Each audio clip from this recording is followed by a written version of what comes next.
अस्सलाम वालेकुम, मैं हूं शाहजेब खानज़ादा। गुल प्लाजा सानहे को 120 घंटे यानी 5 दिन हो गए हैं और अब तक रेस्क्यू ऑपरेशन मुकम्मल नहीं हो सका है। डिप्टी कमिश्नर साउथ जावेद नबी खोसरो ने मीडिया से बात करते हुए कहा है कि इस वक्त गुल प्लाजा में जो सर्च ऑपरेशन जारी है इसको बहुत जल्द ख़त्म कर देंगे। अब तक 62 अमवात की तस्दीक हो चुकी है। ये जो हमारे ऑनगोइंग सर्च ऑपरेशन है इसको बहुत जल्दी ख़त्म कर देंगे। ये जो 62 के हम जो तादाद बता रहे हैं ये 77 के अंदर ही है सारे ये मिसिंग। जब तक DNA हो जाए एक बार और नाम कंफर्म हो जाए तो ये नाम वैसे ही हम लिस्ट से निकालना शुरू कर देंगे। सिर्फ हम वेरिफिकेशन का वेट कर रहे हैं। पहले जो वेरीफाई हुए वो बंदे हमने लिस्ट से अभी कम कर दिए। Police surgeon doctor Sumaiya Syed ने नुमाइंदा जियो न्यूज़ ईशान शाह से बात करते हुए कहा है कि हमने अब तक 7 लाशों की शनाख्त की है, 43 लाशों की बाकियात हमारे पास हैं, साथ ही हमारे पास कुछ बाकियात हैं जिन्हें प्रोसेस करना है। हमने इस वक्त तक 7 डेड बॉडीज़ ऐसी रिसीव की हैं जो कंप्लीट थी। उनमें से 6 जो थी वो तो बिल्कुल पहली वाली थी एंड देन द 7th वाली वाज आइडेंटिफाइड, पार्टली आइडेंटिफाइबल, और उनको हमने CNIC से फिर आइडेंटिफाई किया तो ये 7 हो गई। अभी हम पोस्टमार्टम नंबर 50 पे हैं। जो 43 हैं वो रिमेन्स हैं। Those are remains of varying degrees, varying nature, कुछ बोनी है, कुछ वैसे बॉडीली पार्ट्स हैं। तो that is I will not be able to comment conclusively till the time that we are done with all of them. अभी भी हमारे पास कुछ रिमेन्स बाकी हैं जिनको अभी हमें प्रोसेस करना है। गुल प्लाजा सानहे की तहकीकात में पेशरफ्त सामने आई है। तहकीकाती हुकाम ने सानहे से मुतालिक इब्तदाई रिपोर्ट तैयार कर ली है मगर वो अभी तक इब्तदाई रिपोर्ट है। नुमाइंदा जियो न्यूज़ काशिफ मुश्ताक की खबर के मुताबिक गुल प्लाजा में आग मसनूई फूलों की दुकान में लगी। आग दुकान में मौजूद बच्चों के खेलने के दौरान लगी। मुमकिन तौर पर बच्चे दुकान में माचिस या लाइटर से खेल रहे थे। इब्तदाई तौर पर आग दुकान में मौजूद सामान में लगी और बिजली की तारों में फैल गई। खबर के मुताबिक आग शॉर्ट सर्किट की वजह से नहीं लगी। आग लगते ही इमारत में मौजूद अफराद खारजी रास्तों की तरफ भागे मगर इमारत के दरवाजे बंद होने की वजह से अफरा तफरी फैल गई। इमारत में ज़्यादातर दुकानें खुली हुई थी। इमारत की छत के रास्ते पर भी ग्रिल लगी हुई थी। खबर के मुताबिक आग लगने से इमारत में मौजूद CCTV सिस्टम मुकम्मल तौर पर मुतासिर हो गया है। यानी शाहिदीन और मुतासरीन के बयानात के ले लिए गए हैं। नुमाइंदा जियो न्यूज़ राहिल सलमान के मुताबिक CCTV की मदद से हुकाम ने आग लगने की टाइमलाइन तैयार कर ली है। CCTV के मुताबिक प्लाजा की पिछली तरफ 10:07 पर आग लगी। 10:12 पर एम्बुलेंस पहुंचना शुरू हो गई। प्लाजा के अहमदजीरा रोड वाली साइड पर 10:18 पर आग नजर आई। आग को इमारत के अगले हिस्से में पहुंचने पर 11 मिनट लगे। रेस्क्यू ऑपरेशन जारी है, तहकीकात भी हो रही हैं और साथ ही कार्रवाइयों का आगाज़ भी हो गया है। नुमाइंदा जियो न्यूज़ सुलेमान सादत खान की खबर के मुताबिक चीफ सेक्रेटरी सिंध आसिफ हैदर शाह ने municipal commissioner Karachi metropolitan corporation Afzal Zaidi को ओहदे से हटाने का नोटिफिकेशन जारी कर दिया है। अफजल जैदी को services, general administration and coordination department report करने की हिदायत कर दी गई है। 19 ग्रेड की ऑफिसर सुमेरा हुसैन को municipal commissioner Karachi metropolitan corporation का इजाफी चार्ज दे दिया गया है। खबर के मुताबिक 30 नवंबर को 3 साला इब्राहिम के गटर में गिरकर जाबाहक होने के वाक़े पर साबिक म्यूनसिपल कमिश्नर अफजल जैदी तनकीद की जद में थे और गुल प्लाजा में होने वाली आतिशज़दगी में भी अफजल जैदी की कारकर्दगी इत्मीनान बख्श नहीं थी। साथ ही सिंध बिल्डिंग कंट्रोल अथॉरिटी और पाकिस्तान इंजीनियरिंग काउंसिल ने आज गुल प्लाजा का दौरा किया है। नुमाइंदा जियो न्यूज़ सुलेमान सादत खान की खबर के मुताबिक तकनीकी कमेटी ने गुल प्लाजा को मखदूश करार दे दिया है। कमेटी ने सिफारिश की है कि गुल प्लाजा को रेस्क्यू ऑपरेशन के बाद गिरा दिया जाए। गुल प्लाजा साने के बाद सिंध हुकूमत तनकीद की जद में है और अब वफाकी हुकूमत के 2 इत्तेहादी MQM और पीपल्स पार्टी आमने सामने हैं। आज वफाकी वजीर सेहत और MQM के रहनुमा मुस्तफ़ा कमाल ने मीडिया से बात करते हुए कराची को वफाक का हिस्सा बनाने का मुतालबा कर दिया। मुस्तफ़ा कमाल ने कहा कि 18वीं तरमीम में दिए गए इख्तियारात हमारी फलाह के लिए इस्तेमाल नहीं हो रहे। कराची वाले कितने हादसात और बर्दाश्त करें, कितनी लाशें और उठाएं, कितने और लोग जल कर और कितने बच्चे गटर में गिर कर मर जाए। मैं रियासत को आज 2 बातें कहना चाहता हूँ, मुल्क चलाने वाले को। इनफ इज इनफ, ये नहीं सुधरेंगे। कराची को आर्टिकल 148, आर्टिकल 149 के तहत फेडरल टेरिटरी का हिस्सा बनाया जाए। इसको पाकिस्तान का फाइनेंशियल दारुल खिलाफा बनाया जाए इसी आइन में रहते हुए। कितना और हम खून दें, कितने हादसात और हम बर्दाश्त करें, कितनी लाशें और उठाएं, कितने बच्चे और गटर में गिरें, कितने लोग और जर कर मरे। ये खास तौर पर सिंध के शहरी इलाकों के रहने वालों की नस्ल खुशी हो रही है। आप 18 सालों से हैं, आप हमें फांसी पे क्यों नहीं लटकाते? इस रियासत ने, हुकूमत पाकिस्तान ने हमें किन लोगों के हवाले कर दिया? इनके रहमो करम पे छोड़ दिया हमें। ये जो चाहे हमारे साथ करें, शहर के साथ करें, कोई पूछने वाला नहीं। ये 18वीं तरमीम का ड्रामा अब खत्म हो जाना चाहिए। 18वीं तरमीम में जो आपने पावर इन सूबों को दी है नाजायज, उसका ये नाजायज पावर इस्तेमाल करके हमें मार रहे हैं। वज़ीर इत्तलात सैयद शर्जील मेमन ने मुस्तफ़ा कमाल की प्रेस कॉन्फ्रेंस पर रद्द-ए-अमल देते हुए कहा कि आज एक शख्स कह रहे थे कि 18वीं तरमीम ख़त्म कर दें, कि 18वीं तरमीम ख़त्म करने से ऐसे वाक़यात नहीं होंगे और अगर कल को 18वीं तरमीम ख़त्म करने के बाद वाक़या हो गया तो क्या करेंगे?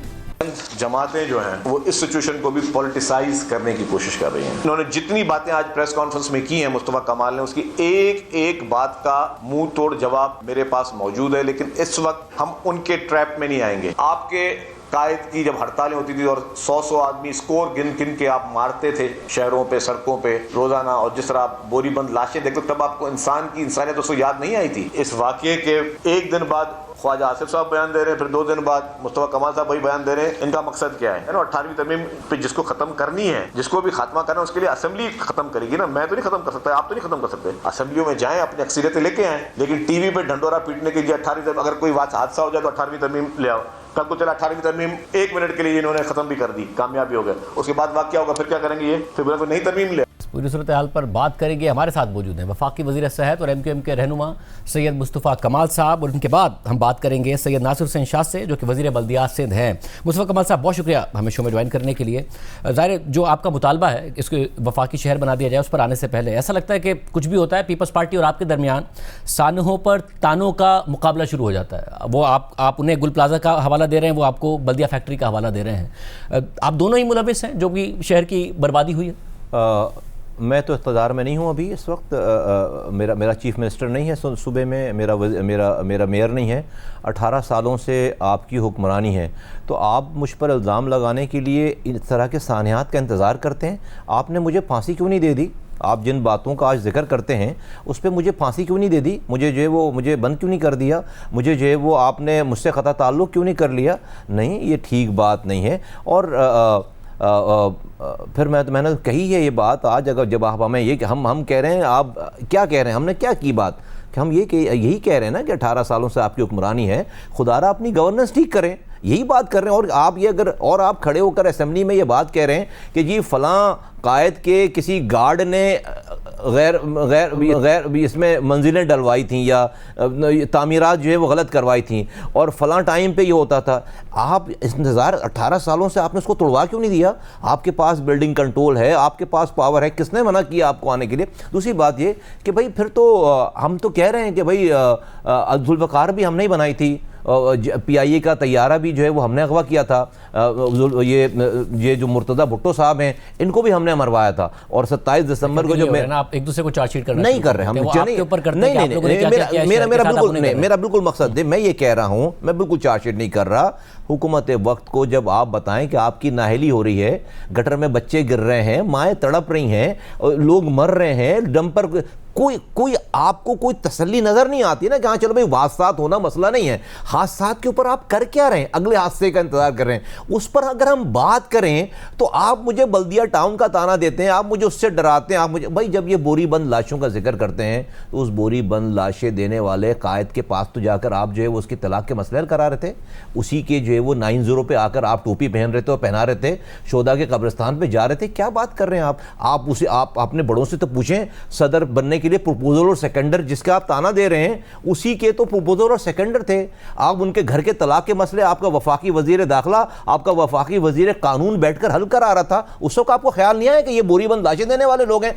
अगर ये जो बाजी की बात है, अगर इसके अलावा हम आज में भी आ जाएं, और आज का मकसद है कि पिछले 8-9 साल जब से अल्ताफ़ हुसैन साहब साइडलाइन हुए, अगर उस वक्त अल्ताफ़ हुसैन साहब के और आप लोग मजबूत होने के बावजूद उनकी वजह से मजबूर होते थे, तो अब ऐसा लगता है कि सीटें होने के बावजूद आप बिल्कुल मजबूत हैं नहीं, आप मजबूर हैं। अगर शहर की जिम्मेदारी आप पर भी है, आप 2018 में PTI को ज्वाइन करते हैं तो बाकायदा तौर पर एक मेमोरेंडम ऑफ अंडरस्टैंडिंग साइन करते हैं, होता कुछ नहीं है। खालिद मकबूल सिद्दीकी साहब एक वजारत रखते हैं, फ़रूख नसीम साहब रखते हैं, फिर PDM की हुकूमत आती है, फिर आप लोग एक बाकायदा तौर पर मेमोरेंडम ऑफ अंडरस्टैंडिंग साइन करते हैं, खालिद मकबूल सिद्दीकी साहब एक वजारत रखते हैं। इसके अलावा मुस्तफ़ा कमाल साहब आपके पास एक वजारत मौजूद है, PDM के पास एक वजारत मौजूद थी, IT की आप लोगों के पास एक फैसल सब्ज़वारी साहब के पास मौजूद थी, पोर्ट्स एंड शिपिंग की, तो आप लोग भी करते तो कुछ नहीं है।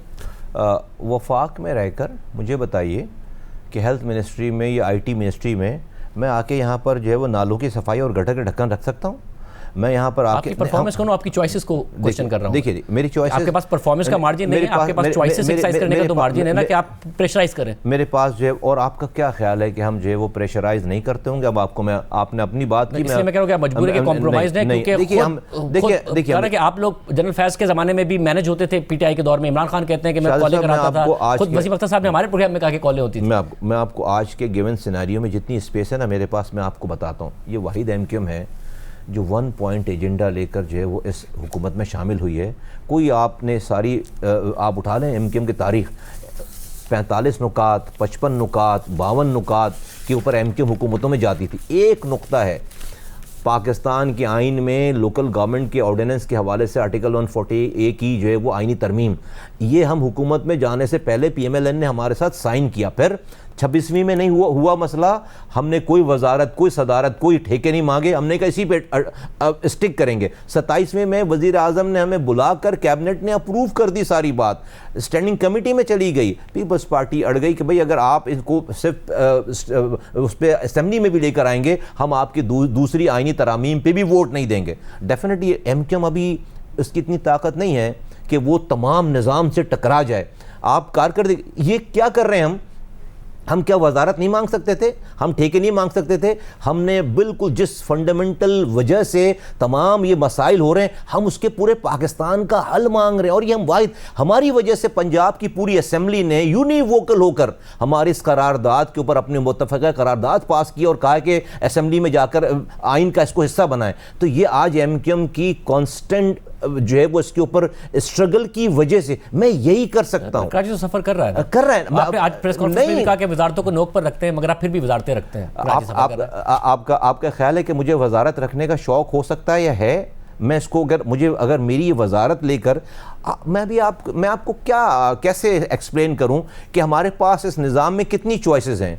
देखिए ये सारी कोई वजारत नहीं मांगी हमने, कोई वजारत की एप्लीकेशन नहीं लगाई। अगर मेरी 10 वजारत लेकर इस शहर को बचाया जा सकता है, उठने से पहले रिज़ाइन करने के लिए तैयार हूँ। अभी यहाँ पे उठने से पहले आप बचा लेना शहर को, बताएं कि हादसात नहीं होंगे। हम बताएं, ये हम जिस जगह पे हैं वहाँ पर बंद कमरों में और खुले आम किसी वज़ीर को आपने देखा है कि अपनी वजारत रखते हुए इन तमाम चीज़ों के ऊपर इस तरह बात करे? अगर हमें वजारत अजीज़ होती तो मैं आज ये कह रहा होता जो मैं कर रहा हूँ। ये किसी वज़ीर को देखा है आपने करते हुए? आपका जो फेडरल शहर बनाने का मुतालबा है उस पर आने से पहले मुझे एक बात बताइए, क्योंकि ज़रा आपका अपना एक ट्रैक रिकॉर्ड है इस शहर के लिए डिलीवर करने का, ब्रिज बनाने का, सड़कें बनाने का, जल्दी बनाने का। अब तो ये हो गया है कि शहर में अगर कोई काम शुरू होता है वो ख़त्म नहीं होता। शहर के पानी के लिए काम K4 वो बन के नहीं दे रहा। तो यूनिवर्सिटी रोड खुद ही है तो हुकूमत खुद मान लेती है। आप मेयर कराची से पूछे, वो खुद कहते हैं कि भाई मैं उसका दिफाई नहीं कर रहा। ये मसला क्या है कि पंजाब में अभी बल्दियात से ज़्यादा अगर आगे बढ़ के चीफ मिनिस्टर एक काम अनाउंस करती हैं वो काम हो जाता है। यहाँ पे सेफ सिटी नहीं लग रहा, वहाँ पे पता नहीं कितने शहरों में सेफ सिटी लग गया है। वहाँ CM अनाउंस कर रही है कि जी पिंडी में पानी कम आ रहा है तो हम मुफ्त पानी फराहम करेंगे ताकि जो टैंकर माफिया है उसको ना फ़रोग मिले। वहाँ हो रहा है, यहाँ नहीं हो रहा। पैसे का मसला है कि पैसे नहीं मिल रहे, कोई और मसला है। पंजाब का हर वज़ीर आला लाहौर को ओन करता है, सिंध का हर वज़ीर आला कराची को डिसोन करता है। वन लाइनर है ये, इसके अलावा कोई और बात नहीं। और दूसरी, पैसे इतने हैं कि 17-18 सालों में 22,000 अरब रुपए आए हैं। इस साल सूबों को 8,700 अरब रुपए बटे हैं, सिंध को 2,400 अरब रुपए बटे। 2,400 अरब रुपए एक साल में, इतने पैसे हैं कि सुबह से लेकर रात तक खर्च करते रहे। आप जिस कामों की, जिस ज़माने की बात करते हैं, उस ज़माने में टोटल खर्चा 300 अरब रुपए हुआ है। तो शहर दुनिया के 12 तेज़ी से तरक्की करने वाले शहरों में शामिल था। आपने कहा ये ब्रिजेस बनते नहीं हैं, रोड बनती नहीं, खुद जाती है। अगर आप पहले ही चेक पर पूरे प्रोजेक्ट की रिश्वत ले लें तो ठेकेदार अपनी जेब से नहीं लगा, फिर उसकी फाइल एक्सटेंशन, उसकी जो है वो पैसे बढ़ाने के लिए फाइल। एग्जांपल देंगे, आज अगर आपकी नज़र में यूनिवर्सिटी रोड क्यों नहीं बन रहा और कैसे फ़ौरन बन सकता है? क्योंकि जब मेयर आके आप सवाल करें और मिनिस्टर से वो कहे कि भाई मैं उसका डिफाई नहीं कर सकता, वो खुद गलती मान रहे, क्यों नहीं बन रहा? शाहजेब साहब, जब आप उसको एक तो पहले प्लान ठीक ना करें, प्लान ठीक नहीं करने के बाद जब आप उसकी एस्केलेशन हुई है, आपको पता है ना इस फाइल की, इसका मतलब यह है कि भाई जो आपने प्रोजेक्ट किया था और इसके अंदर की कहानी जो बादियो नज़र में क्या कहते हैं आप लोग, जो है वो उसको कि जो बताई जाती है मुबैना तौर पर, जो बात कहानी आती है बाद में, वो ये आती है कि भाई ठेकेदार से पहले ही चेक में उसकी रिश्वत ले ली गई। अब उसको ये वादा था कि भाई वो साइन, अब उसके पैसे बढ़ाए जाएंगे उस प्रोजेक्ट के, जब जाकर वो काम शुरू करेगा। तो कैसे अपने उसके बाद वो प्रोजेक्ट की कॉस्ट बढ़ी है, अप्रूवल हुई है, उसके बाद जो है वो जाकर अब जो है वो कुछ हिलजुल शुरू हुई है। तो जब आप ये करेंगे, मुस्तफ़ा कमाल के ज़माने में जब आप बात कर रहे हैं, रात में DCO जो है वो रोड पर साइन करके 1 रुपये भी रिश्वत लिए बगैर देता था और साइन करता था। और इसलिए वो काम, आप जब किसी से आप पैसे ले लेंगे, जब आप कमीशन ले लेंगे, तो आप उस ठेकेदार को काम करने का नहीं कर सकते। ये खुली किताब की तरह है। ये आप चले ना कि कितने परसेंटेज जो है वो चल रही है सिंध में, क्या इस निज़ाम में रिश्वत नहीं चल रही? भाई रिश्वतों की वजह से काम नहीं हो रहे, करप्शन की वजह से काम नहीं हो रहा, इसमें कोई रॉकेट साइंस नहीं है। वैसे अगर ग्रीन लाइन मंसूबा वफाक का है, वो भी नहीं बन के दे रहा है शहर में। हमारे पास जो है वो ग्रीन लाइन, तो एक और ग्रीन लाइन के मंसूबे को भी जो है वो CM साहब ने एक तो लेटर लिख के रुकवाया है। नंबर 1 जो हमने जो 15 अरब रुपए के हम रोग आके काम लेकर आए थे वहाँ से वफाक से, उसको भी सूबे के वज़ीर आला ने लेटर लिखकर हमारे सारे MNAs के काम रुकवा दिए। उनके दारुल खिलाफा कराची में काम हो रहा है और उसी सूबे के वज़ीर आला ने लेटर लिखकर काम रुकवा दिए। अब इसको क्या कहेंगे आप? इसको क्या कहेंगे आप कि भाई नहीं, इनको क्यों दिए पैसे?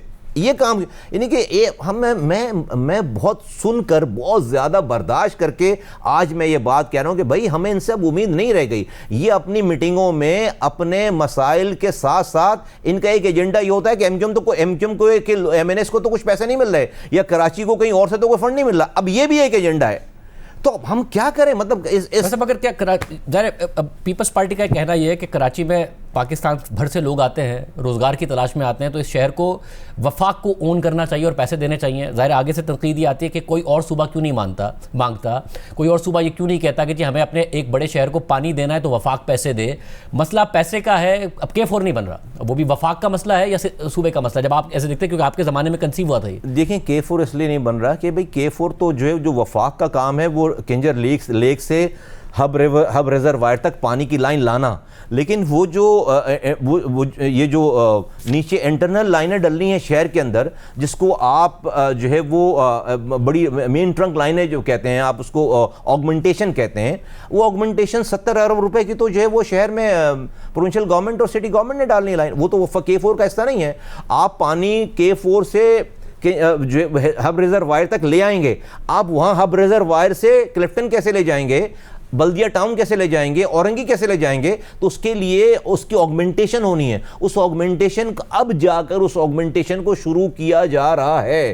तो भाई सड़कें बन रही हैं, फिर खुदेंगी, फिर लाइनें डलेंगी, तो ये सारा जो है वो विल नहीं है, सेंस नहीं है। जागना पड़ता था, अपने आगे की रिश्वत छोड़नी पड़ती थी, डरना पड़ता था रब से। रातों को मेरे ज़माने में भी बोल्डन मार्केट में 22 इमारतों में आग लगी थी एक टाइम पे। 4 रातों तक घर नहीं गया हूं मैं, खड़ा रहा हूं, मैनेज किया है हमने, उसको मैनेज करके 40 दिन से पहले उन बिल्डिंगों को रिहेबिलिटेट किया है। गवाह हैं, जाके पूछे ना, भेजे ना कैमरे। मैं नहीं कह रहा कि हादसा नहीं होने चाहिए, खुदा रहा क्या मेरे ज़माने में बच्चे गटर में मिलकर गिर मरते थे। चल एक हादसा हो गया, 2 हो गए, पे दर पे जो लाइन आप तस्वीरें दिखाते हैं, मैं तो नहीं, तड़प रही होती हैं माएँ अपने बच्चों। ये हमारी फेट रह गई है। अच्छा मैं क्या कर रहा हूँ? मैं हथियार उठा रहा हूँ, मैं रोड बंद कर रहा हूं, मैं हड़ताल कर रहा हूं, मैं तो पाकिस्तान की रियासत को, हुकूमत को, वजीर आजम को, मुल्क चलाने वालों को आवाज लगा रहा हूं। मतलब फिर आप जब ये कहते हैं, आज आपका मुतालबा है कि इसको अब एक फेडरल सिटी बना दिया जाए,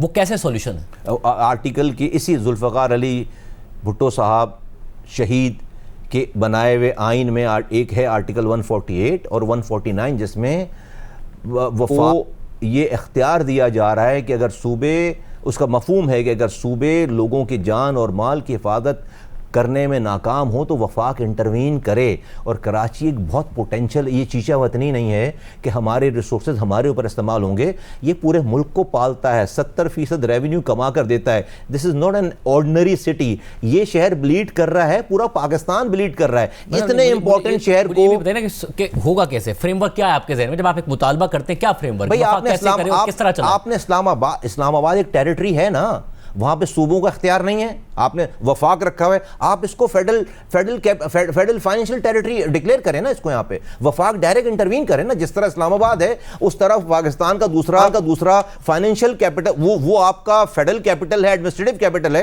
ये आपका फाइनेंशियल कैपिटल हो। जो एनएफसी से सिंध को हिस्सा मिलता है वो वफाक रखते हुए इसको दे, कराची को दे, बिल्कुल दे, उसको अपनी कंट्रोल में चलाए, जिस तरह जो है वो आप इस्लामाबाद चला रहे हैं, ताकि भाई हम उसकी अहमियत हो, हम उससे भाई इनसे नई बन रही ना बात, नई उम्मीद हो रही है। 18 साल बहुत होते हैं, ये हमारी एग्जिस्टेंस को तस्लीम करने के लिए तैयार नहीं है। पहले हम कोटा सिस्टम पे हमें 40 सालों तक अल्ताफ हुसैन ने पीछे लगाया, आज गजब खुदा का हमें अपने कोटे पे भी कोटा नहीं दे रहे। जब हमारा 40% कोटा खत्म हो जाता है, 60%, ये 40% कोटे पे जो है वो जाली डोमिसाइल बनाकर एक नौकरी नहीं देते। पानी आपका शहर खरीद कर पी रहा है, सीवरेज आपके घर से बाहर जाता नहीं है, रात में लाइट नहीं, सुबह गैस नहीं, गटर में बच्चे, दुनिया चांद पे जा रही है और मेरे शहर की न्यूज़ ये है कि गटर में बच्चा गिर गया, मां तड़प रही है। मतलब अगर सिर्फ पेपर वर्क पे कर दिया जाए बजट, आपको लगता है कि एडमिनिस्ट्रेटिवली भी ये आसान होगा? ये एक बहुत मुश्किल अमल है कि वफाक कराची को चला रहा हो और उसके बाद मामला हो रहे हैं। मैं समझता हूं कि देखिए जो इस शहर सूबे की डायनामिक्स हैं, हमारे पास इसके अलावा क्या ऑप्शन रह जाता है कि हम नए ऑप्शन की बात करें?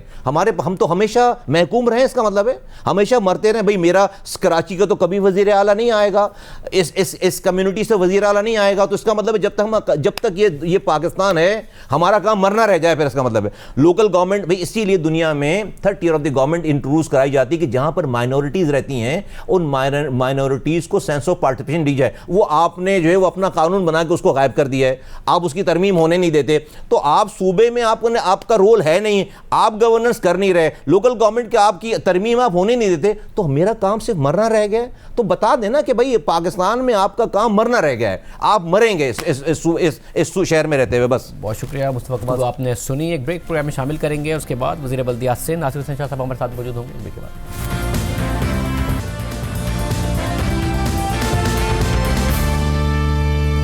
प्रोग्राम में दोबारा खुशामदीद नाजरीन। हमारे साथ वज़ीर बल्दियात सिंध सैयद नासिर हुसैन शाह साहब बोल रहे हैं। शाह साहब बहुत शुक्रिया हमें शो में ज्वाइन करने के लिए। शाह साहब ज़ाहिर है आप उन वज़रा में से हैं जो गलतियाँ कोताहियाँ तस्लीम करते हैं और उनकी बेहतरी की बात करते हैं कि हमें काम करने की ज़रूरत है, बेहतर करने की ज़रूरत है। नाउ अब मामला यहाँ तक पहुँच गया है कि MQM की तरफ से ये मुतालबा किया जा रहा है कि ये इस सूबे का शहर कराची नहीं चल रहा है, आप लोग बिल्कुल नहीं चला पा रहे हैं, इसलिए से अब फेडरल सिटी बनाया जाए, ये फाइनेंशियल कैपिटल है, इसका ये हाल नहीं होना चाहिए। बिस्मिल्लाहिर्रहमानिर्रहीम, अल्लाहुम्मा सल्ली अला मुहम्मद व आले मोहम्मद।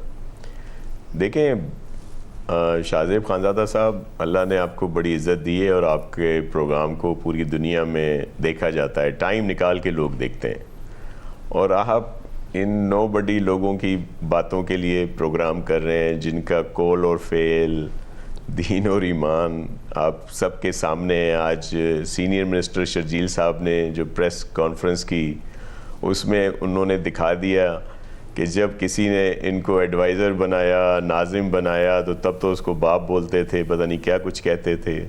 जब उसने हिसाब मांगने के लिए उल्टा ठांगा तो फिर उसके साथ चुप कर गए, और जब मौका मिला तो उसके ख़िलाफ़ आ गए। अभी भी जिनके साथ हैं उनके लिए क्या कुछ कहते थे और वो इनके लिए क्या कुछ कहते हैं, तो इसलिए इन पर तो बात करना जो है फजूल है। इशू पर आने से पहले ये आप ठीक कह रहे हैं, ये लोग ये आप ठीक कह रहे हैं, अल्ताफ हुसैन साहब की बड़ी तारीफ है, ये लोग किया करते थे, उन्हें अपना रहनुमा मानते थे, मगर उस ज़माने में पीपल्स पार्टी भी अल्ताफ हुसैन साहब के साथ बहुत अच्छे ताल्लुकात रखती थी। उन्हें अजरक पहनाना, 90 जरदारी साहब का जाना, लंदन में रहमान मलिक साहब का बार बार जाना, तो ये तो अब कराची की हिस्ट्री है। आज तो वो अगर कराची के किसी इशू की बात कर रहे हैं, गुल प्लाजा का वाकया हुआ है, तो उस पर बात हो रही है कि क्या कराची को पीपल्स पार्टी नहीं चला पा रही है, कि अब ये मुतालबा सामने आ रहे हैं? जी, मैं उस पर भी आ रहा हूँ। जो बात आपने कही कि 90 पे अगर प्रेसिडेंट साहब गए तो कराची वालों के लिए, जो हमारे उर्दू बहन भाई हैं, उनके एहतराम में गए, उनके मैंडेट को मद्देनज़र रखते हुए वहाँ पे गए, और पीपल्स पार्टी ने हमेशा जो है वो बेहतर और खुले दिल से जो है वो सियासत की है, बल्कि हमेशा हमारे साथ ही जो है वो मुनाफकत की साजिश हुई है। और ये भी रिकॉर्ड का हिस्सा ज़रूर होना चाहिए कि जब जरदारी साहब वहाँ गए थे तो पीपल्स पार्टी को न सूबे में हुकूमत में एक सीट की भी ज़रूरत थी MQM की, न फेडरल गवर्नमेंट में भी एक सीट की ज़रूरत थी। गवर्नमेंट हमारी वैसे ही बन रही थी, लेकिन एक अच्छा तासुर देने के लिए प्रेसिडेंट साहब वहां पे गए। नून लीग के साथ आपने हुकूमत बनाई थी, उसके बाद तो एमकेएम की जरूरत थी आपको, इसलिए तो वो बार-बार अल्ताफ हुसैन साहब नाराज होते थे और रहमान मलिक साहब जाते थे। देखें, लेकिन मैं आपको अर्ज करूं कि जब शुरू वाली बात थी तब कोई ज़रूरत नहीं थी, और फिर उसके बाद एक अच्छी उसके लिए जाता है आदमी। दूसरी बात यह कि देखें, आज उन्होंने बड़ी बातें की, इधर उधर तुम इधर हम। वो जिसने अखबार में ख़बर लगाई थी उसने अपना बयान दिया, और मैं आपसे रिक्वेस्ट करूंगा कि मैं आपको भेजता हूं, वो ज़रूर चलाएं, जिसने कहा कि ऐसी कोई बात नहीं थी जिस तरह का तासुर दिया गया। जी, अब्बास अतर साहब ये कह चुके हैं, या आप दुरुस्त कह रहे हैं, अब्बास अतर साहब ये बात कह चुके हैं। बिल्कुल जी, बिल्कुल, मैं वही बात कर रहा। अच्छा, फिर उन्होंने अल जुल्फ़कार की बात की, तो अल जुल्फ़कार वो है जिससे पीपल्स पार्टी ने कभी उसको नहीं अपनाया, बल्कि आपने देखा कि मुर्जा साहब को भी कभी पीपल्स पार्टी में जगह नहीं मिली। पीपल्स पार्टी हमेशा बेहतरी की सियासत करती है। 27 दिसंबर को जो कुछ हुआ वो इमोशनल थे, इमोशंस थे लोगों के, लेकिन पाकिस्तान खप्पे का नारा प्रेसिडेंट आसिफ जरदारी नहीं दिया था कि ताकि सब लोग साथ चल सकें। तो हमने तो हमेशा बेहतरी की सियासत की है। ये जो वफाकी हुकूमत के ज़ेर असर लाने की बात की जा रही है, क्या इस्लामाबाद से कराची के हालात बेहतर हो जाएंगे? वहाँ से इतने 100 किलोमीटर से वहाँ से अगर यहाँ पे कोई गवर्नेंस की जाएगी कोई बेहतर होगी? ऐसा नहीं है, ये सिर्फ बातें और अपनी चीज़ें। मगर जो मुतालबा किया जा रहा है वो ये कि कराची को कराची का हिस्सा नहीं मिलता, और सिर्फ मुस्तफ़ा कमाल साहब के हद तक नहीं, यूनुस ढाका साहब ने एक आर्टिकल लिखा 2010 से 2011 और 2024-25 के दरमियान जो तरक्याती फ़ंड थे सूबा सिंध के, उसमें 37% हिस्सा कराची का होना चाहिए, जिसके हिसाब से 1416 अरब रुपये मिलने चाहिए थे, मगर सिर्फ 472 अरब रुपये मिले, यानी 944 अरब रुपये कम। वो वफाक का भी बताते हैं कि वफाक की तरफ से कराची को 756 अरब मिलने चाहिए थे, लेकिन 340 अरब मिले, यानी 416 अरब रुपए कम। मगर सिंध हुकूमत ने 472 अरब रुपए दिए, हक था 1416 अरब रुपए का, तो वो जो हक है वो नहीं मिलता कराची को। देखिए, अभी हमारी बजट बुक्स भी, दीगर चीज़ें भी सब सामने हैं। हो सकता है कुछ सालों में ऐसा हुआ हो, लेकिन अभी काफ़ी अरसे से कराची के लिए सबसे ज़्यादा हमें अहमियत भी है, और हमारा ही है कराची। वहाँ पे जो काम हो रहे हैं उसमें बेहतरी आएगी, आ रही है। बहुत सारी स्कीमें कंप्लीट हुई हैं, कंप्लीट होने को हैं, अब शुरू होने को हैं। दूसरी बात यह है कि क्या ही अच्छा होता, ये जो फिगर डागा साहब ने आपको दिए वो भी गलत है। मैं इस पर बैट भी लगाता हूँ, आपके साथ शेयर भी करूँगा। वफाकी वाली जो है 2013 से 18 तक जो PSDP बनता था, जिसमें खरबों के प्रोजेक्ट होते थे पूरे पाकिस्तान के लिए, दीगर सूबे भी हमारे हैं, लेकिन सिंध, और फिर जिसके लिए मगरमच्छ के आंसू आके सब बहाते हैं कि कराची जी ये 70% 60% उसमें सपोर्ट करता है मुआशी तौर पर, तो पूरी सिंध के लिए 2 से 3% स्कीमें थी वहाँ पे जो एलोकेशन रखी जाती थी, ऑन रिकॉर्ड है। फिर 18 से आगे खान साहब आए तो उन्होंने तो कहा कि भाई सिंध हमारा ही नहीं है, सिर्फ ऐलान कर दिया 100 बिलियन का, लेकिन कुछ भी नहीं दिया। तो क्या एक ग्रीन लाइन बना देना या दूसरी हुकूमत में कुछ नाले साफ कर देना जो NDMA के फंड थे जहां पड़े हुए थे, तो ये बहुत है। काश आपने 2013 से 2018 नून लीग की, मगर शाह साहब आपने 2013 से 2018 नून लीग की और फिर PTI की बात की 2018 के बाद। 2008 से 2013 तक पीपल्स पार्टी की सिंध में भी और मरकज में भी हुकूमत थी। एक ग्रीन लाइन बना देते, उन्होंने पंजाब में ऑरेंज लाइन बना दी, इतनी सारी मेट्रोज बना दी, शहर शहर में सेफ सिटी लगा दिए। अब वो अगर पिंडी में पानी नहीं आ रहा तो कह रहे हैं कि टैंकर माफिया ना पनपे, इसलिए हम फ्री डिलीवरी करेंगे। कराची में ऐसा कुछ भी नहीं देखने को मिलता। जी, मैं आपको अर्ज करूं कि 2008 से 13 में मुस्तफ़ा कमाल साहब का ही एक क्लिप है, मैं आपसे शेयर करूंगा, जिसमें उन्होंने कहा कि कराची को और एज अ मेयर, मतलब जो नाजिम थे, सबसे ज़्यादा पैसे दिए तो प्रेसिडेंट आसिफ अली जरदारी साहब ने दिए। वो जो 1 साल तक ही ये नाजिम रहे थे, या 1.5 साल था जो पीपल्स पार्टी की गवर्नमेंट थी। तो 2008 और 13 में भी प्रोजेक्ट आए जो हम पर एक इल्ज़ाम लगता है कि जी आपने क्या किया, मोटरवे नहीं बनाया। तो आप वो भी रिकॉर्ड पे है कि खुर्शीद शाह साहब ने मोटरवे के लिए पूरी स्कीम दी थी जिसको नहीं बनने दिया गया। तो ये अपनी जगह पे है, लेकिन मैं ये अर्ज़ कर रहा हूँ कि ठीक है कुछ कोताहियाँ ज़रूर होंगी, लेकिन जिस तरह की मंजरकशी की गई ऐसा नहीं है। हमें कराची सबसे ज़्यादा अहम है। काश मुस्तफ़ा साहब ये बात वफाक वहाँ पे असेंबली में उठाते कि वफाक क्यों नहीं शेयर देता कराची को, वो अहमियत क्यों नहीं मिली 2013 से 18 में, 2018 से आगे ऑनवर्ड क्यों नहीं यहाँ पे फंड दिए गए। हम अपनी कोताही मांगते कोई हैं, और हम बरी शहर, ज़ुबान नहीं है इस ये बात कोई से। और सूबा, चाहे वो खैबर पख्तूनख्वा हो, पंजाब हो, बलूचिस्तान हो, वो ये गिला सबसे ज़्यादा कराची के लिए क्यों आता है पीपल्स पार्टी की तरफ से कि जी वफाक कुछ ना कुछ करे। वहाँ मेट्रो बन रही है, नहीं मांग रहे वफाक से पैसे, वहाँ पे पानी का मसला नहीं हो रहा, वहाँ पर सेफ सिटी प्रोजेक्ट लग रहे हैं, वहाँ पर सब कुछ हो रहा है। आप अगर पानी हो कराची का, आप कहते हैं सूबा है, वफाक आए। कराची में ट्रांसपोर्ट का निज़ाम हो, आप फिर कहते हैं वफाक आए। कराची के लोगों को पानी नहीं मिल रहा, कराची के लोगों में इस वक्त जो सेंस ऑफ सिक्योरिटी है वो नहीं है, सेफ सिटी नहीं है, हर चीज़ के लिए वफाक आए। इतना सारे अगर पैसे NFC के तहत सिंध को मिल रहे हैं, वो क्यों नहीं खर्च होते? देखिए, यही एक मिसपरसेप्शन है कि 18वीं तरमीम जी NFC के बाद ज़रूरत नहीं है। मैं जो आपने अभी चीज़ें गिनवाई, मैं बिल्कुल ये मानता हूँ, लेकिन इसके साथ साथ मैं इसलिए आपसे कह रहा हूँ कि मैं रिकॉर्ड का एक हिस्सा है कि इन्हीं सूबों में जहाँ की आप जिक्र कर रहे हैं, कंपैरिजन कर रहे हैं, वहाँ पे दीगर बहुत बड़ा जो उनका काम है वो वफाक के फंड्स के साथ हुआ। तो जाहिर है जब फंड्स बचेंगे तो वो ये 2-3 चीज़ें जो आपने गिनवाई हैं ये ज़रूर वहाँ पे होंगी, लेकिन उनका बहुत ज़्यादा प्रोजेक्ट जो थे वो वफाक से हुए जो PSDP में मौजूद हैं। उसके अलावा एक और चीज़ पे भी आप आ जाएं, NHA हमारे यहाँ तो जो हमारे हाईवेज़ हैं उनको भी प्रॉपर नहीं बनाते। दीगर हमारे सूबे, वो मेरे सूबे हैं, मैं पाकिस्तानी हूँ, सबसे पहले पाकिस्तान है तो हम सब हैं, लेकिन ये हम बात क्यों करते हैं कि कराची के लिए वफाक अपने फंड से ज़्यादा दे, क्योंकि कराची मुल्क की मुआशी उसमें हब है।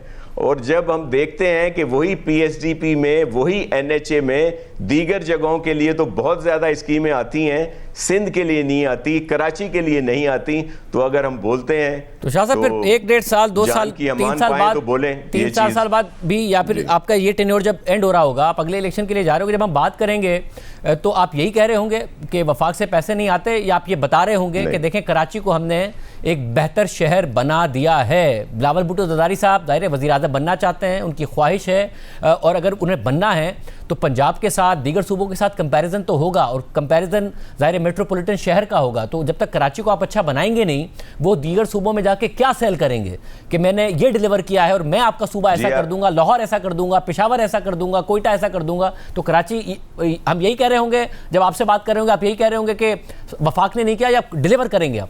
ये बात आपके तवस्सुत से पूरे पाकिस्तान की अवाम के सामने और ख़ास तौर पर अपने कराची की भाई बहनों के सामने कि चेयरमैन बिलावल साहब की खुसूसी हिदायत पर CM सिंध मुराद अली शाह साहब और हम सब जो हैं यहाँ पे बहुत बेहतरी की ला रहे हैं। बहुत सारे प्रोजेक्ट हमारे मुकम्मल हुए हैं, कुछ मुकम्मल होने को हैं और बहुत से शुरू होने को हैं। तो हम बेहतरी लाएंगे, और जो आप 2 साल या 3 साल की बात कर रहे हैं तो आप देखिएगा, हम ये गिला हमारा ज़रूर बनता है कि वफाक को हमें सपोर्ट करनी चाहिए, लेकिन इसका मतलब ये नहीं है कि हम यहाँ पे डिलीवर नहीं करेंगे। हम आपको ये सारा कुछ बना के देंगे, इंफ्रास्ट्रक्चर भी और दीगर इश्यूज़ भी जो हैं कराची के, वो बहुत बेहतर नज़र आएंगे आपको इंशाल्लाह। बहुत शुक्रिया। प्रोग्राम में आगे बढ़ते हैं। गुज़िश्ता साल जनवरी में सदर बनने के बाद डोनाल्ड ट्रंप ने अपने आप को मुसलसल ग्लोबल पीस मेकर के तौर पर पेश किया है, और गुज़िश्ता 1 साल के दौरान सदर ट्रंप ने कई बार दुनिया भर में 8 जंगें ख़त्म कराने का क्रेडिट भी ले लिया है, जिनमें मई 2025 में पाकिस्तान और भारत के दरमियान होने वाली मुख्तसर जंग भी शामिल है। और इसी बुनियाद पर सदर ट्रंप बार बार अपने आप को नोबेल अमन इनाम का हकदार भी करार देते रहे हैं, और ये इनाम ना मिलने पर ट्रंप ने नोबेल कमेटी और नॉर्वे की हुकूमत को तनकीद का निशाना भी बनाया है। ऐसे में अब सदर ट्रंप ने ग्लोबल पीस मेकर के अपने किरदार को अगले मरहले पर ले जाते हुए एक नया आलमी इदारा बोर्ड ऑफ पीस कायम कर दिया है, और उसके बानी अराकीन में पाकिस्तान, सऊदी अरब, कतर, मुत्तहदा अरब अमारात, तुर्की और इंडोनेशिया समेत तकरीबन 20 ममालिक शामिल हैं। आज स्विट्ज़रलैंड के शहर डेवोस में वर्ल्ड इकनॉमिक फोरम के साइडलाइंस पर इस बोर्ड के चार्टर पर दस्तखत की तकरीब हुई, जिसमें पाकिस्तान की तरफ से वज़ीर आज़म शहबाज शरीफ ने शिरकत की, जबकि army chief field marshal Asim Munir भी तकरीब में मौजूद थे। वज़ीर आज़म शहबाज शरीफ ने तकरीब के दौरान सदर ट्रंप और कोसोवो की सदर के साथ बोर्ड ऑफ पीस में शमूलियत के चार्टर पर दस्तखत किए। इससे पहले सदर ट्रंप ने आलमी रहनुमाओं से खिताब करते हुए कहा कि ये बोर्ड तारीख के सबसे ज़्यादा असर रखने वाले इदारों में से एक बनने की सलाहियत रखता है, और तकरीबन हर मुल्क इसका हिस्सा बनना चाहता है। और मैं कि जब हम गजा में कामयाब हो जाएंगे तो हम इस कामयाबी को दूसरे मामलात तक भी फैला सकते हैं।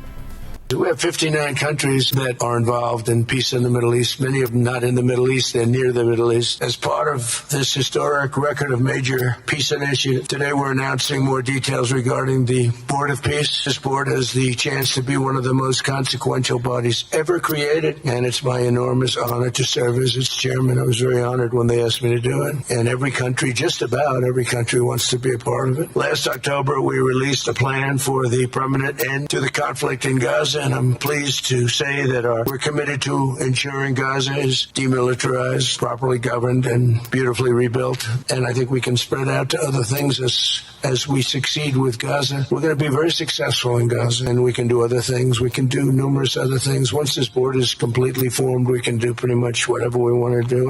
सदर ट्रंप के मुताबिक दुनिया का तकरीबन हर मुल्क उनके बनाए गए बोर्ड ऑफ पीस में शामिल होना चाहता है, ताहम हकीकत कुछ मुख्तलिफ है।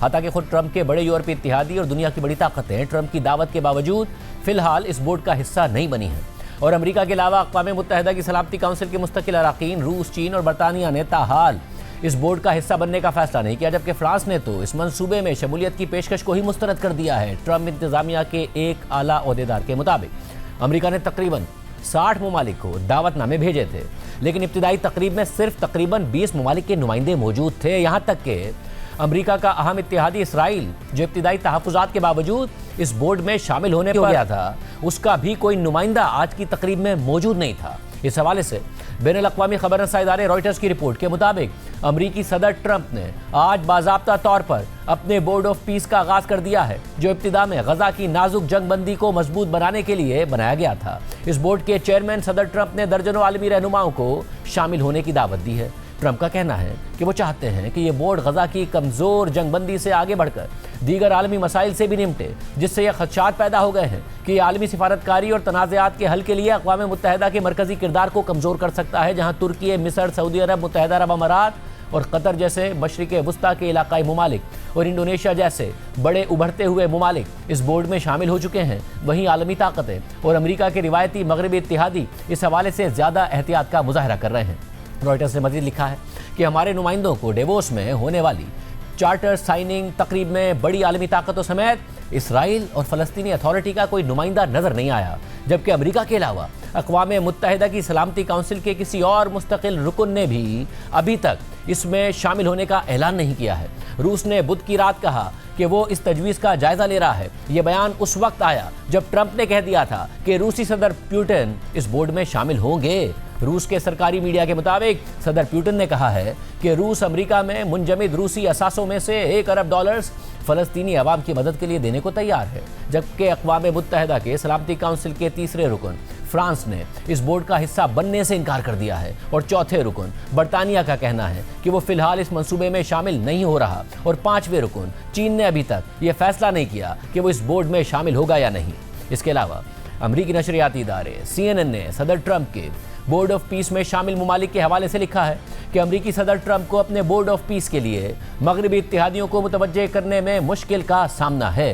ट्रंप ने दर्जनों ममालिक को इस बोर्ड में शामिल होने की दावत दी है, जिसका मकसद आलमी तनाज़ात हल करना है, लेकिन इस बोर्ड के इख्तियारात ने कई अमरीकी इत्तेहादियों को परेशान कर दिया है। ये बोर्ड, जिसकी सदारत गैर मुय्यना मुद्दत तक खुद सदर ट्रंप करेंगे, इब्तिदा में एक महदूद इदारे के तौर पर सोचा गया था, जिसका काम गजा की तामीर नौ की निगरानी करना था, लेकिन बाद में इसका मकसद पूरी दुनिया के तनाज़ात से निमटना बना दिया गया है और दावतनामों के साथ भेजे गए चार्टर में गजा का जिक्र तक नहीं है। अमेरिका के मुखालिफ ममालिक रूस और चीन भी उन ममालिक में शामिल हैं जिन्हें इस बोर्ड में शामिल होने की दावत दी गई है, जहां $1 अरब के बदले मुस्तकिल निशिस्त की पेशकश की गई है।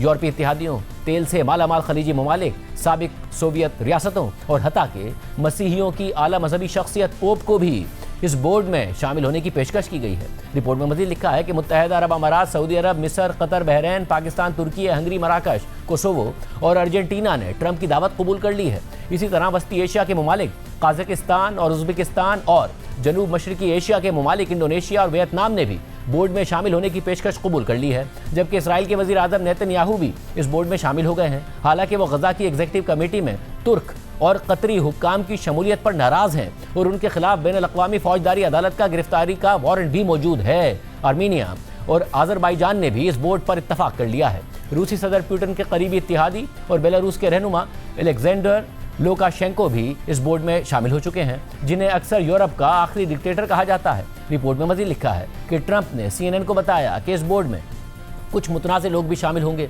और उनका इशारा अपने इस दावे की तरफ था कि रूसी सदर पुतिन ने भी बोर्ड में शामिल होने पर रजामंदी जाहिर कर दी है, मगर रूसी सदर ने अभी तक इस फैसले की तस्दीक नहीं की है। रिपोर्ट के मुताबिक पुतिन की मुमकिना शमूलियत ने इस बात पर तशवीश पैदा कर दी है कि एक ऐसा मुल्क जो इस वक्त जंग लड़ रहा है अमन कायम करने की कोशिश में कैसे शामिल हो सकता है। इसके अलावा कनाडा के वज़ीर आज़म मार्क कार्नी, जो ट्रंप पर रूल्स पर मबनी आलमी निज़ाम को नुकसान पहुंचाने और सख्त टैरिफ लगाने की वजह से तनकीद करते रहे हैं, वो शराइत के साथ इस बोर्ड में शामिल होने का इरादा रखते हैं। जबकि कुछ ममालिक ने अभी तक इस बोर्ड में शामिल होने या ना होने का कोई वाज़ेह फैसला नहीं किया, जबकि कुछ ने इस पेशकश को मुस्तरद कर दिया है। फ्रांस और नॉर्वे ने जुज़वी तौर पर इस वजह से इनकार कर दिया है कि उन्हें इस बात पर तहफ़्फ़ुज़ात हैं कि बोर्ड ऑफ पीस अक़वाम मुत्तहिदा के साथ मिलकर कैसे काम करेगा। चीन ने तस्दीक की है, उसे दावत दी गई थी, लेकिन उसने ये नहीं बताया कि वो शामिल होगा या नहीं। यूक्रेन के सदर ज़ेलेंस्की ने कहा कि रूस के साथ किसी भी काउंसिल में इकट्ठे होना मुश्किल है और मसला यह है कि रूस हमारा दुश्मन है और बेलारूस उसका इत्तेहादी है।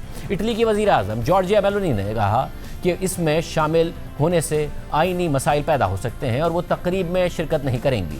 और आज इन ममालिक के रहनुमाओं या किसी नुमाइंदे ने ट्रंप के बोर्ड ऑफ पीस की तकरीब में शिरकत नहीं की। ऐसे में अमरीकी सदर ट्रंप इस बोर्ड ऑफ पीस से मुताल्लिक बड़े बड़े दावे कर रहे हैं, मगर फिलहाल वो किसी बड़ी आलमी ताकत को इसमें शमूलियत पर राज़ी नहीं कर पाए हैं। जबकि जो ममालिक इसमें शामिल हुए हैं उनसे मुताल्लिक भी ये खबर सामने आ रही है कि उनके पास शामिल होने के सिवा कोई दूसरा ऑप्शन था ही नहीं। इस हवाले से रॉयटर्स ने लिखा है कि सदर ट्रंप का बोर्ड ऑफ पीस कुछ ममालिक के हुक्काम के लिए अचानक और हैरानकुन साबित हुआ है। कई ममालिक के हुक्काम ने कहा कि उन्होंने इसलिए शामिल होना बेहतर समझा कि कहीं उन्हें अमरीकी सदर ट्रंप की नाराज़ी मोल ना लेनी पड़ जाए। रॉयटर्स ने स्विट्ज़रलैंड के शहर डेवोस में वर्ल्ड इकनॉमिक फोरम के सालाना इजलास के दौरान 16 आलमी रहनुमाओं से उनकी राय जानी, जिनमें अरब ममालिक, लातीनी अमरीकी ममालिक और यूरोप के सियासतदान और नुमाइंदे शामिल थे और ज़्यादातर का रद्द-ए-अमल तकरीबन एक जैसा ही था। मुख्तलिफ खित्तों के हुक्काम ने बताया कि ट्रंप के मुजव्वज़ा बोर्ड में शामिल होना एक आज़ाद इंतखाब से ज़्यादा मजबूरी लग रहा था, क्योंकि आलमी हुकूमतें शामिल ना होने के ख़तरात और शामिल होने की गैर यकीनी सूरत हाल का मवाजना कर रही थी। एक मगरबी नुमाइंदे ने वेनेज़ुएला के सदर के अगवा और ईरान में मुदाखलत समेत ट्रंप से जुड़े कई आलमी तनाज़ात की तरफ इशारा करते हुए कहा कि अमरीकी मुतालबात के खिलाफ जाना कितना मुश्किल हो सकता है। एक अरब ओहदेदार ने कहा कि ट्रंप को ना कौन कह सकता है। कुछ यूरोपीय रहनुमाओं ने कहा कि वो बोर्ड के चार्टर की बात शिकों पर बेचैनी महसूस कर रहे हैं, खास तौर पर वो शिकें जिनसे फैसला साजी का इख्तियार ट्रंप के हाथ में दिखाई देता है। एक यूरोपीय सिफारतकार ने कहा कि अगरचे यूरोपीय यूनियन के रुकन ममालिक आपस में मुशावरत करेंगे, लेकिन हतमी फैसला हर मुल्क अपने कौमी मफाद को देखते हुए खुद करेगा। यूरोपीय सिफारतकार का मजीद कहना था कि ट्रंप का ये मंसूबा अभी तक बहुत से सवालात से भरा हुआ है, जिनमें इस बोर्ड के हेड ऑफिस का मकाम और इसकी कानूनी हैसियत भी शामिल हैं। इस अमल को ब्यूरोक्रेसी में उलझा हुआ एक डरावना ख्वाब करार देते हुए एक सिफारतकार ने कहा कि बोर्ड ऑफ पीस के चेयरमैन को हटाने के लिए चार्टर में बनाए गए सख्त रूल से ऐसा लगता है कि जैसे ये रूल्स ट्रंप को ताहयात इस ओहदे पर रखने के लिए बनाए गए हों, यानी चेयरमैन सिर्फ अपनी मर्जी से इस्तीफा दे सकता है या फिर एग्जीक्यूटिव बोर्ड की मुत्तफ़िका राय से नाअहली की बुनियाद पर उन्हें हटाया जा सकता है। इसके अलावा इस तकरीब के दौरान सदर ट्रंप के बोर्ड ऑफ पीस मंसूबे के तहत कायम national committee for administration of Gaza के सरबराह अली शॉस ने वीडियो के जरिए खिताब किया। इस दौरान उन्होंने ये ऐलान किया कि गजा और मिस्र के दरमियान रफा बॉर्डर क्रॉसिंग अगले हफ्ते दोनों तरफ से खोल दी जाएगी। ये अहम ऐलान ऐसे वक्त में सामने आ रहा है कि जब इसराइल से ये रिपोर्ट सामने आ रही थी कि इसराइल और अमेरिका रफा क्रॉसिंग को दोबारा ना खोलने पर गौर कर रहे हैं क्योंकि गजा में आखिरी इसराइली अर्गमाली की बाक़ियात ताहाल इसराइली हुकाम के हवाले नहीं की गई हैं। वाज़ेह रहे कि रफा क्रॉसिंग वो वाहिद ज़मीनी रास्ता है जो गजा को मिस्र के जरिए बराह रास्त बाकी दुनिया से जोड़ता है। ताहम 7 अक्टूबर 2023 को हमास की जानिब से इसराइल पर हमले और फिर गजा में शुरू होने वाली इसराइली जारियत के बाद इसराइल ने मई 2024 में इस क्रॉसिंग पर कब्जा कर लिया था और उसे मुकम्मल तौर पर बंद कर दिया था। याद रहे कि रफा क्रॉसिंग को दोबारा खोलना अमरीकी सदर ट्रंप की जानिब से गुज़िश्ता साल अक्टूबर में की गई जंगबंदी के पहले मरहले की शराइत में शामिल था। इसके अलावा डेवोस में कल सदर ट्रंप ने नेटो के सेक्रेटरी जनरल मार्क रूटे से मुलाकात भी की थी और इस मुलाकात के बाद सदर ट्रंप ने सोशल मीडिया पर पोस्ट करते हुए लिखा था कि नेटो के सेक्रेटरी जनरल मार्क रूटे के साथ होने वाली एक मुफीद मुलाकात की बुनियाद पर हमने ग्रीनलैंड और पूरे आर्कटिक खित्ते के मुस्तकबिल के हवाले से मुआहदे का फ्रेमवर्क तैयार कर लिया है। अगर ये हल हतमी शक्ल इख्तियार कर ले तो ये अमेरिका और तमाम नेटो ममालिक के लिए बहुत मुफीद होगा। इस समझौते की बुनियाद पर मैं वो टैरिफ्स नाफिज नहीं करूंगा जो 1 फरवरी से नाफिज होने वाले थे। ग्रीनलैंड से मुताल्लिक गोल्डन डोम के हवाले से मजीद बातचीत जारी है। बातचीत के दौरान मजीद मालूमात फराहम की जाएंगी। नायब सदर जेडी वेंस, वजीर खारजा मार्को रूबियो, स्टीव विटकॉफ और ज़रूरत के मुताबिक दीगर अफराद मुज़ाकरात के जिम्मेदार होंगे और वो बराह रास्त मुझे रिपोर्ट करेंगे। प्रोग्राम में एक ब्रेक शामिल करते हैं और आम खबर आपके सामने रखेंगे।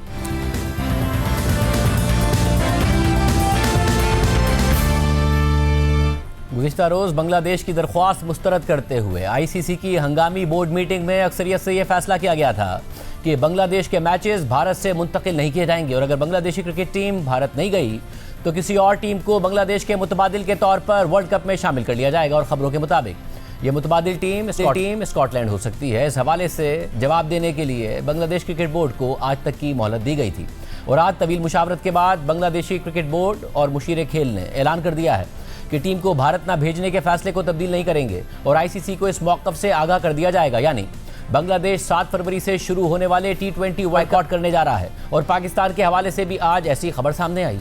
आज बांग्लादेश क्रिकेट बोर्ड और हुकूमत का फैसला आने से पहले नुमाइंदा जियो न्यूज़ सुहेल इमरान ने ज़राए से अपनी खबर में बताया था कि बांग्लादेश के वर्ल्ड कप में शिरकत से इनकार की सूरत में पाकिस्तान के भी बॉयकॉट का इम्कान है। गालिब इम्कान यह है कि आईसीसी ने बांग्लादेश का मौक़िफ़ ना माना तो पाकिस्तान वर्ल्ड कप का बॉयकॉट कर सकता है। वाज़ेह रहे कि पीसीबी की जानिब से बांग्लादेश क्रिकेट बोर्ड के मौक़िफ़ की तायीद करते हुए आईसीसी और बोर्ड अरकान को ख़त भी भेजा गया था, मगर आईसीसी ने बांग्लादेश की दरख्वास्त मुस्तरद कर दी और अब बांग्लादेश क्रिकेट बोर्ड ने भी वाज़ेह कर दिया है कि भारत न जाने का फैसला तब्दील नहीं होगा। लिहाजा अब सबकी नज़रें पाकिस्तान पर हैं क्योंकि पाकिस्तान के मुमकिन बॉयकॉट की यह खबर कुछ दिन पहले भी गर्दिश कर रही थी। ताहम पीसीबी की जानिब से किसी भी तरह की तरदीद, तस्दीक या वजाहत नहीं की गई। पाकिस्तान पहले ही अपने मैचेस भारत में नहीं खेलेगा क्योंकि भारत ने चैंपियंस ट्रॉफी के मैचेस पाकिस्तान में खेलने से इनकार किया तो पाकिस्तान ने भी अपनी बात मनवाई। इसलिए सवाल उठ रहा है कि पाकिस्तान के क्रिकेट बोर्ड को भारत और बांग्लादेश के तनाज़े में ये इंतहाई कदम उठाना चाहिए या वर्ल्ड कप में शिरकत करनी चाहिए। अपने शायकीन को क्यों मैचेस से चाहिए या अपनी टीम को क्यों बॉयकॉट की नज़र करना चाहिए। आईसीसी की एक दिन की मोहलत के बाद आज ढाका में बांग्लादेश क्रिकेट बोर्ड और वर्ल्ड कप स्क्वाड की मुशीर खेल आसिफ नजरुल से मुशावरती मीटिंग हुई। बांग्लादेशी मीडिया के मुताबिक हुकूमती नुमाइंदों ने बांग्लादेशी क्रिकेटर्स को भारत का सफर ना करने के फैसले की वजूहत से आगाह किया और आइंदा की मुमकिन हिकमत अमली पर गुफ्तगू की। मीटिंग के बाद मीडिया से बात करते हुए मुशीर खेल आसिफ नजरुल ने वाज़ेह किया कि हमारे तहफ़्फ़ुज़ात हकीकी हैं मगर आईसीसी ने हमारे मौक़िफ़ को तस्लीम नहीं किया। ये हमारी हुकूमत का फैसला है कि वर्ल्ड कप खेलने टीम भारत नहीं जाएगी। हम वर्ल्ड कप खेलना चाहते हैं लेकिन वर्ल्ड कप के लिए वेन्यू श्रीलंका होना चाहिए। हमें अब भी उम्मीद है कि आईसीसी बांग्लादेश के मैचेस श्रीलंका मुंतकिल कर देगा। बांग्लादेश क्रिकेट बोर्ड के सदर अमीनुल इस्लाम ने मीडिया को बताया कि बाज़ाब्ता तौर पर एक तजवीज़ के साथ दोबारा आईसीसी के पास जाएंगे जिसमें हाइब्रिड इंतजाम के तहत श्रीलंका में मैचेस खेलने की बात होगी। उन्होंने तस्दीक की कि आईसीसी ने बांग्लादेश क्रिकेट बोर्ड को अपने मौक़िफ़ पर नज़रसानी के लिए 24 घंटों की मोहलत दी थी। ताहम उन्होंने सवाल उठाया कि क्या एक आलमी गवर्निंग बॉडी की जानिब से इस नौइयत का अल्टीमेटम देना मुनासिब है। बांग्लादेश क्रिकेट बोर्ड के सदर अमीनुल इस्लाम ने खबरदार किया कि बांग्लादेश को वर्ल्ड कप से बाहर करने का मतलब यह होगा कि आईसीसी तकरीबन 20 करोड़ नाजरीन से महरूम हो जाएगा जो एक बहुत बड़ा नुकसान होगा। उन्होंने कल आईसीसी बोर्ड मीटिंग का हवाला देते हुए कहा कि आईसीसी के इजलास में होने वाली कुछ डिस्कशन हैरानकुन थी। अहम बात यह है कि कल आईसीसी की बोर्ड मीटिंग में 15 बोर्ड अरकान में से सिर्फ पाकिस्तान ने बांग्लादेश के मौक़िफ़ के हक में वोट दिया था।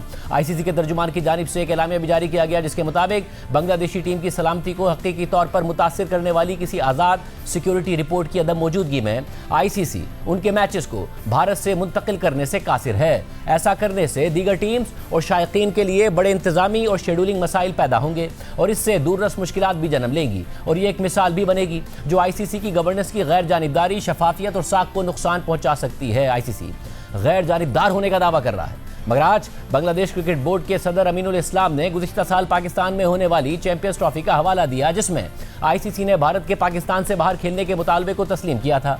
अमीनुल इस्लाम ने कहा कि आईसीसी ने हमें 1996 और 2003 के वाक़यात के बारे में बताने की कोशिश की लेकिन हमने इसी नौइयत के मामले में आईसीसी के हालिया इक़दामात की निशानदही की। गुज़िश्ता फरवरी में एक मुल्क ने चैंपियंस ट्रॉफी के लिए दूसरे मुल्क का सफ़र करने से इनकार कर दिया था तो आईसीसी ने उनके लिए गैर जानिबदार मकाम का इंतज़ाम किया था। उस टीम ने अपने तमाम चैंपियंस ट्रॉफी के मैचेस उसी गैर जानिबदार मकाम पर खेले थे। उन्होंने एक ही ग्राउंड में खेला, एक ही होटल में क़याम किया। ये एक प्रिविलेज था इस पूरी सूरत पर बात करेंगे। हमारे साथ मौजूद है साबिक कप्तान राशिद लतीफ़ साहब। राशिद साहब, बहुत शुक्रिया हमें शो में ज्वाइन करने के लिए। जाहिर है जो आईसीसी की का दोगलापन है वो तो आया हो रहा है और बार बार आया होता आया है, मगर पाकिस्तान ने जाहिर है सपोर्ट किया, बाकायदा तौर पर तहरीरी तौर पर सपोर्ट किया, मगर क्या इस हद तक जाना चाहिए कि पाकिस्तान ही वर्ल्ड कप का बायकॉट कर दे, या पाकिस्तान को इस हद तक नहीं जाना चाहिए? पाकिस्तान के लिए आज तक किसी ने नहीं किया ऐसा।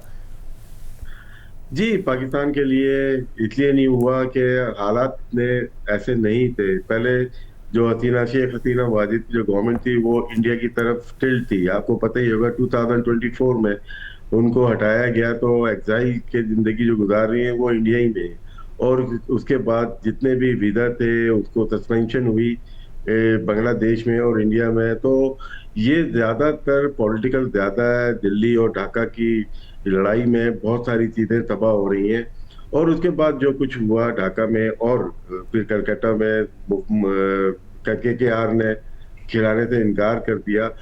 और इसको और भी जियो पॉलिटिकली अगर देखा जाए शाहजेब साहब के अभी इलेक्शन होने जा रहे हैं फरवरी में, अगर तो बांग्लादेश चला जाता है तो बहुत बड़ा डेंट उनके पॉलिटिकल गवर्नमेंट को भी पड़ सकता है। और यहाँ पे अगर देखते हैं वेस्ट बंगाल में भी इलेक्शन है अब मार्च अप्रैल में ही है, और ये हम बार बार बात कर रहे हैं, ये बहुत ज्यादा पॉलिटिकल है। और पाकिस्तान का स्टांस भी चेंज हुआ है लास्ट 2 ईयर्स के अंदर बांग्लादेश की तरफ, और बांग्लादेश का भी चेंज हुआ है। इसलिए पाकिस्तान की सपोर्ट बहुत ज्यादा बनती है। पाकिस्तान के साथ किसी ने नहीं दिया। सबसे ज्यादा सपोर्ट तो पाकिस्तान ने किया भी है, करना भी चाहिए। जो दोगलापन है आईसीसी का उस पर आवाज भी उठानी चाहिए, उठाई भी है, मगर क्या बॉयकॉट की हद तक जाना चाहिए? क्योंकि पीसीबी खामोश है इस वक्त। एक ही दफा देखें, अभी जो जराए के मुताबिक सोहेल इमरान साहब ने भी खबर दी है, इसमें कोई ना कहीं हकीकत होगी, बात जरूर ही होगी, हाई लेवल पे गवर्नमेंट लेवल पे हुई होगी, क्योंकि पीसीबी अपना डिसीजन तो नहीं कर सकता ना, ये पाकिस्तान की गवर्नमेंट ही डिसाइड करेगी। देखिए बहुत हो गया, चैंपियन ट्रॉफी हो 2023 की हो, 2025 की हो, या वर्ल्ड कप हो जाए, पाकिस्तान इंडिया जाएगा या इंडिया पाकिस्तान आएगा न्यूट्रल वेन्यूज पे, ये बहुत हो गया।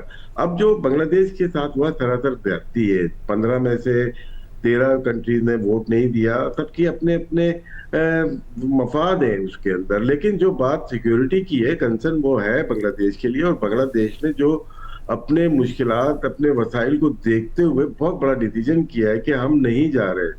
अगर वो नहीं जा रहे और पाकिस्तान बीच में सपोर्ट करता है, ये पॉलिटिकल हो जाता है।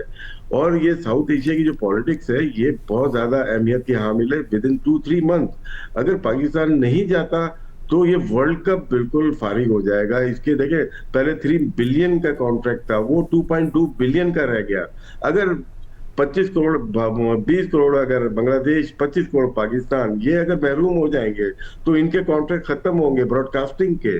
तो ये फाइनेंशियल नुकसान होगा, मिलियन की भी नहीं, फाइनेंशियल नुकसान होगा आईसीसी के लिए भी, बोर्ड्स के लिए भी। मगर ऑस्ट्रेलिया खेल रहा होगा, इंग्लैंड खेल रहा होगा, न्यूजीलैंड खेल रहा होगा, साउथ अफ्रीका खेल रहा होगा, भारत खेल रहा होगा, तो सूरत में वर्ल्ड कप तो हो रहा होगा। हम क्या अपने नाजरीन को महरूम कर दें एक वर्ल्ड कप से? देखिए आखिरी हद तक जाना चाहिए, उसमें यही होना चाहिए, खेलना है। लेकिन अगर इंडिया पाकिस्तान या बांग्लादेश में पाकिस्तान इंडिया की वजह से वर्ल्ड कप में इतने फाइनेंशियल फवाइद आ रहे हैं तो पाकिस्तान एक दफा झटका दे सकता है। पाकिस्तान इस जगह मौजूद है कि वो पूरे वर्ल्ड कप को पूरे को हिला के रख सकता है। ये न्यूज अभी बनी है, ये ग्लोबल न्यूज है बांग्लादेश वाली।